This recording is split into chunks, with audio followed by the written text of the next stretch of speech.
voltamos. Eu falei, gente, eu preciso sair pra entrar de novo, porque, cara, eu tenho pena, não é pena, mas, tipo, tenho compaixão com as pessoas que não podem estar ao vivo, né? Tem muita gente que trabalha, sabe? E que nos dias que eu não consigo salvar, que dá algum problema no meu celular, as pessoas vêm me chamar. E aí eu falei assim, não, eu vou conseguir salvar, mesmo que depois eu faça a live do Corpo de Dor, e o Corpo de Dor eu não consigo. Então vamos lá. Deixa eu ver se eu consigo fixar um negócio aqui. Será que eu consigo fixar um assunto? Nem sei como se faz isso. Não, acho que não.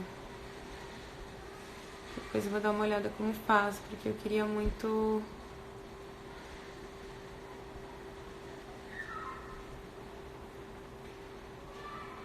Deixa eu ver...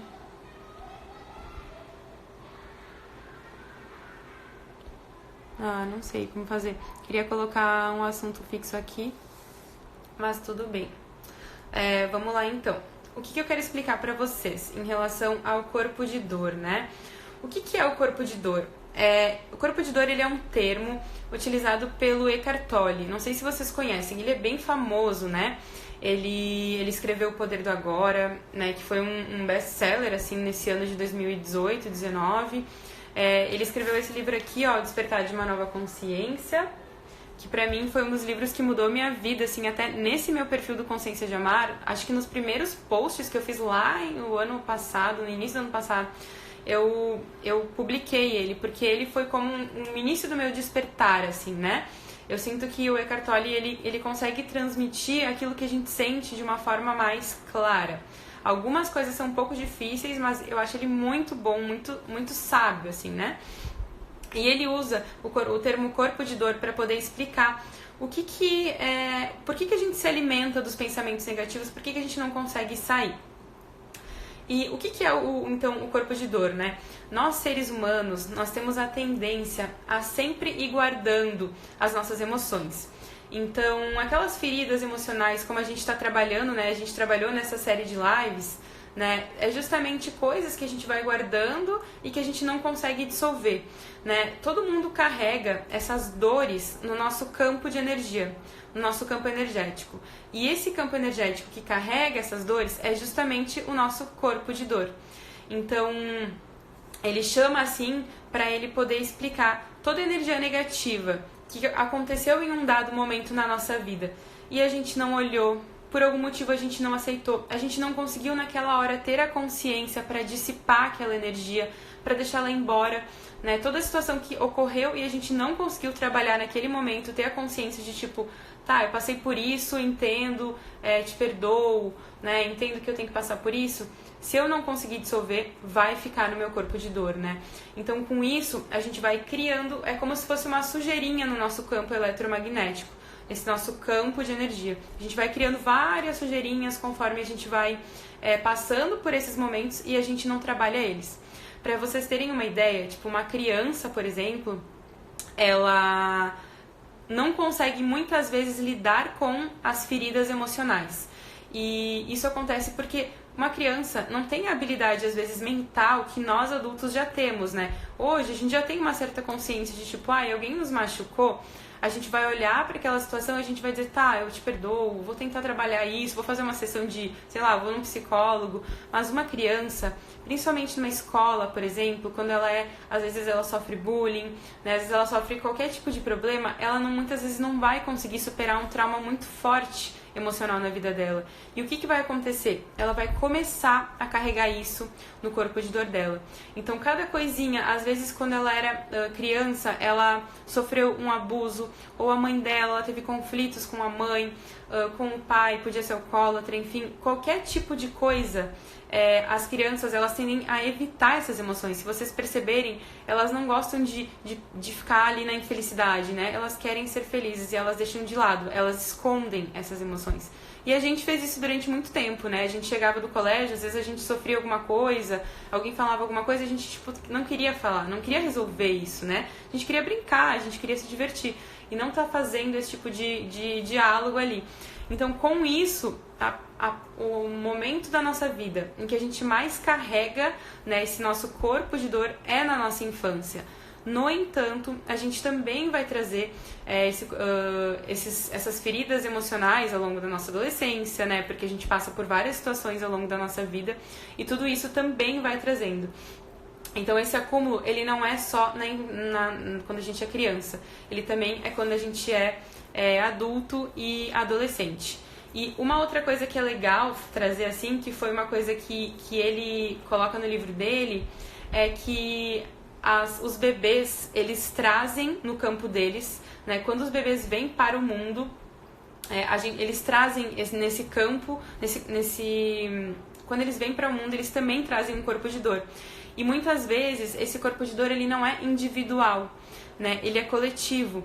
Então eu posso trazer, já quando eu nasço, um corpo de dor baseado na minha família, nos meus ancestrais. Se a minha família tinha situações que não resolveu, eu vou trazer através do meu código genético essas questões para serem trabalhadas. Então a gente tem que perceber que o corpo de dor, às vezes, ele não vai ser só individual e que pode ser que eu esteja trazendo também da minha família. Então, eu conhecer a história da minha mãe, eu entender as coisas que ela viveu, as coisas que ela passou com a família dela. Tudo isso é importante pra gente entender, às vezes, o que tá ativando ali na gente, em certas situações, todos esses gatilhos, né? E, então, falando sobre os bebês, como eu falei, os bebês recém-nascidos, eles muitas vezes trazem isso de uma forma muito intensa. Então, por exemplo, tem bebês que, se vocês forem perceber, se vocês têm bebês na família de vocês, eles trazem de uma forma tão intensa que, sabe aqueles bebês insuportáveis, que não param de chorar um minuto, assim, tu fala, cara, o que acontece que essa criança não para de chorar, insuportável? Justamente, eles já trazem um corpo de dor muito forte, muito ativado, e isso vai despertando vários gatilhos neles ali. O contrário também é verdadeiro. Muitas vezes pode ser que tu conheça um bebê que é muito querido, que não chora, né? Que ele nasce, ele vai no colo de todo mundo. E é justamente porque ele traz um corpo de dor menos denso, né? Um corpo de dor mais tranquilo, mais leve. Só que o que o Eckhart Tolle ele fala? Que isso não significa que eu ter um corpo de dor menos denso quer dizer que eu sou mais evoluído. Isso não significa. Então, pode ser que o fato de eu ter trazido um corpo de dor mais denso faça com que eu desperte mais rápido. Porque assim como eu até falo aqui nos meus posts, né? Muitas vezes a gente vai passar por situações na nossa vida em que a gente vai precisar sofrer um negócio muito forte pra gente gerar um movimento, né? Às vezes, sei lá, a casa tem que pegar fogo pra gente entender que a gente tem que cuidar do gás, né? Às vezes a gente tem que sei lá, como eu falei da minha história mesmo, do meu relacionamento, eu tenho que chegar num nível de violência tão grande pra eu dizer assim, tá, chega, eu vou sair desse relacionamento porque não dá mais, né? Então, o corpo de dor, ele vai sendo ativado através de várias situações que acontecem na nossa vida. E quanto mais denso, muitas vezes maior é o nosso despertar. Porque a gente não vai suportar, né? A gente vai ser ativado o tempo inteiro ali e a gente não vai suportar. E aí a gente vai despertar. Então, eu não trouxe um corpo de dor muito denso.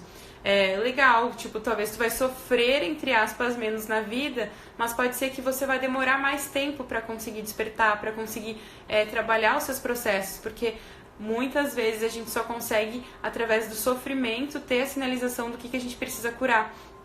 Por isso eu falo da importância da gente trazer o sofrimento na nossa vida e não olhar para ele como algo negativo, e sim como uma coisa necessária para a gente gerar as mudanças. Então, isso realmente é importante. Uma coisa que é legal a gente entender também, como que o corpo de dor ele é ativado, né? A gente tem que perceber que o corpo de dor ele vai estar sempre com as energias compatíveis com a vibração dele. O corpo de dor, ele se alimenta da infelicidade. Então, assim como qualquer ser vivo no planeta Terra, né, que precisa se alimentar, ele também precisa.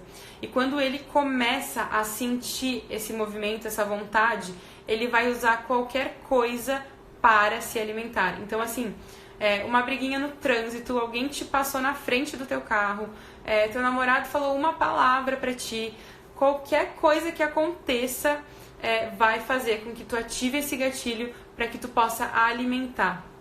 E é engraçado porque a gente não consegue perceber quando que isso começa? Simplesmente começa, e se a gente está na inconsciência, a gente vai gerando uma retroalimentação de um pensamento negativo que alimenta a minha energia, que leva lá para minha mente, e aí eu alimento a minha emoção, e a emoção alimenta a minha energia que leva para o meu pensamento, e eu vou criando um ciclo.